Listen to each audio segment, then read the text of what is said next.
Alors, Gamal Abina, euh, qu'est-ce que vous pensez justement de ces analystes qui, eux, pensent que ce bras de fer, entre guillemets, entre la France et le Burkina Faso, mieux entre le Burkina Faso et la France ces derniers temps, est comme ostentatoire et stérile parce qu'ils estiment que tout cela se produit sur fond de souverainisme douteux selon eux.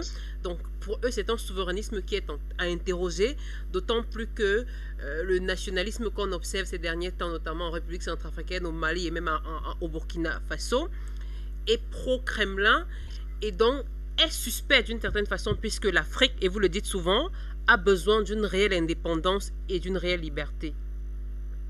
Déjà, je n'utilise pas le terme nationaliste, il me dérange parce qu'on peut le confondre avec le nationalisme raciste occidental. Ça n'a rien à voir. C'est du patriotisme. Ce sont des gens qui aiment leur patrie. Le nationalisme d'émancipation a existé en Afrique pour libérer les peuples, c'est vrai, on parlait d'État-nation pour se débarrasser du colon, mais après c'est du patriotisme qui a pris le relais. Il n'y a pas cette idée nationaliste raciste qu'on observe en Occident, où lorsqu'on est nationaliste, on n'aime pas les étrangers. La question ne se pose même pas en Afrique, il y a beaucoup de ressortissants étrangers qui ne subissent pas le nationalisme, parce que c'est du patriotisme de bonne loi qui est sain et qui doit être développé pour garantir la sécurité des pays. Après, de critiquer ce patriotisme donc de ces pays qui se veulent à nouveau indépendants et souverains depuis 60 ans, où ils se sont fait quand même un petit peu voler souvent avec des coups d'État en cascade pour en finir avec les hommes libres, cette question ne se pose pas. Ceux qui disent qu'il y a une question d'un nationalisme, j'utilise leur terme à dessein, qui serait pro-Kremlin, en substance c'est ça, pro-Kremlin, pro-chinois, donc anti-occidental, ne se trompent que d'un terme. Effectivement, les États africains aujourd'hui ont compris qu'ils ont été les dindons de la farce depuis 60 ans, alors que l'Asie a pu se développer parce qu'elle était beaucoup plus éloignée du centre de domination occidentale. Et donc, ils n'ont pas bénéficié de ce développement parce qu'on a tout fait pour que ça n'arrive pas. Non pas qu'ils ne soient pas capables de le faire. Les cadres existent en Afrique, c'est pas difficile, on a tous le même cerveau.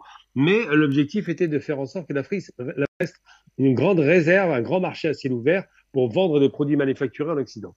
Donc, ce qui les dérange, c'est une question d'argent, pas seulement une question politique. Et ce qui se passe, c'est qu'aujourd'hui, ils sont en train de dire oui, ils sont en train de se tourner vers Moscou parce que ils sont anti-occidentaux. Non, ils se tournent vers Moscou par rapport à la sécurité parce qu'ils ont compris que l'Occident leur apportait que du mal et pas du bien. Ça se saurait si un seul pays occidental avait développé un pays africain. Ça n'est pas le cas. Ils font tout pour les ralentir parce qu'il y a une organisation qui est mise en place. Et donc, quand on va dire que ce nationalisme ou ce patriotisme, c'est comme ça que je l'appelle, pose problème à l'Occident, ils ont raison, ça pose problème parce qu'effectivement, le vent tourne. Parce qu'aujourd'hui, eh bien, il y a des partenaires nouveaux qui sont revenus enfin là, au devant de la scène. Les Chinois se sont réveillés depuis 20 ans, ils sont très très forts en investissement avec l'Afrique. Les Russes sont sortis de leur torpeur, ils sont restés très très longtemps un petit peu endormis parce qu'ils pensaient pouvoir faire la paix avec l'Occident, ils ont bien vu que ce n'était pas possible. Mais surtout, la possibilité de pouvoir développer des partenariats avec des pays qui ne veulent plus entendre parler de ce néocolonialisme. Le suprémacisme occidental aujourd'hui, il n'est pas tellement racial, puisque bon, la question de la race est réglée.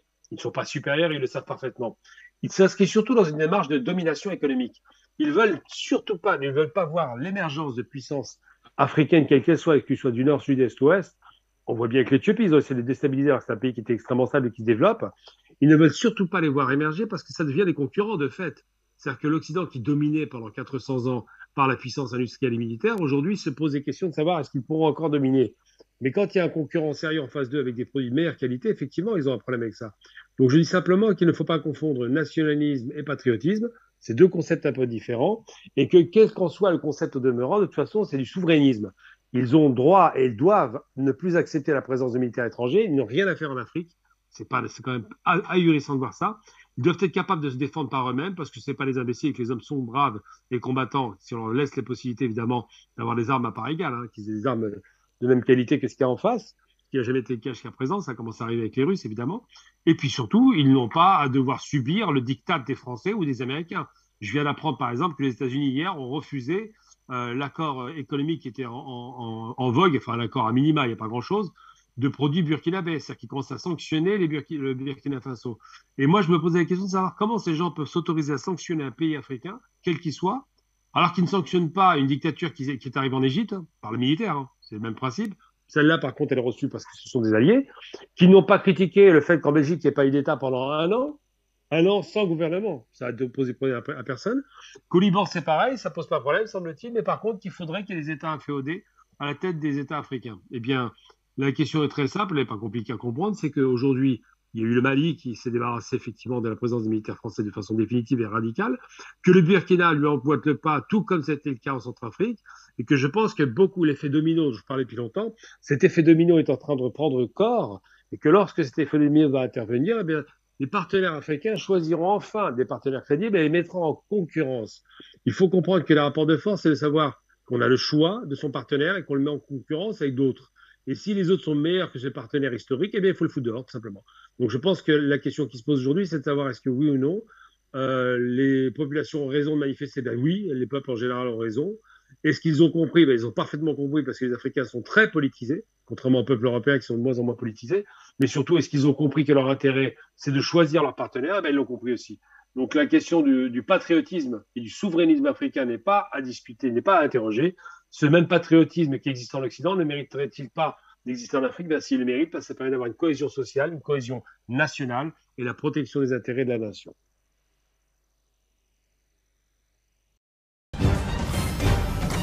Afrique Média, le monde, c'est nous.